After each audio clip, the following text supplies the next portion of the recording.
What's up guys? Nandito na tayo sa isa sa pinaka-iconic at siguro pinaka-photogenic na spot sa buong Kyoto, Japan, ang Fushimi Inari Taisha.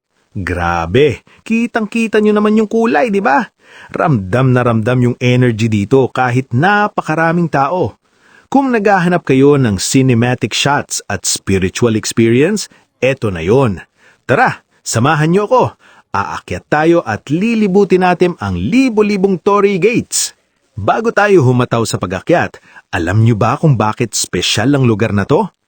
Ang Fushimi Inari ay ang head shrine ng Inari, ang Shinto god of rice. Pero sa modernong panahon, kilala rin si Inari bilang patron ng business at prosperity. Kaya naman makikita nyo yung mga fox statues o kitsune sa paligid. Sila raw ang messenger ni Inari. At heto pa guys, napakahalaga ng Fushimi Inari hindi lang sa Japan, kundi sa buong mundo. Bahagi ito ng UNESCO World Heritage Site na Historic Monuments of Ancient Kyoto. Ibig sabihin, protektado at kinikilala ang architectural at cultural value nito globally. Mahigit 1,000 taon na ang shrine na to, kaya bawat sulok may kwento.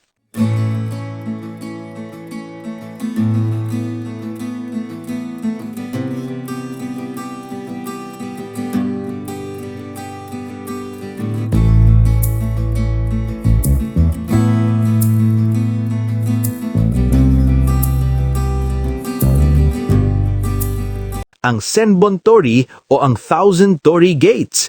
Kapag pumasok ka rito, parang nasa ibang mundo ka na. Nakaka-amaze, di ba? Bawat isang Torii Gate ay donasyon ng mga individual o kumpanya bilang pasasalamat o hiling para sa swerte sa negosyo. Kung titignan nyo sa likod ng bawat gate, nandun ang pangalan ng nag-donate at ang petsa kung kailan ito itinayo. Mula maliit hanggang dambuhalang gates, simbolo ito ng faith at gratitude ng mga Hapon. Nakakapagod pero sobrang worth it.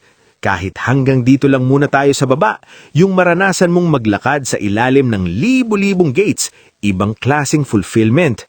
Truly a bucket list experience dito sa Kyoto.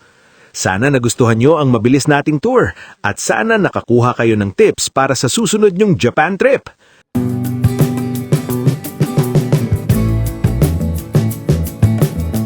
Kita-kits sa susunod na vlog. Ingat!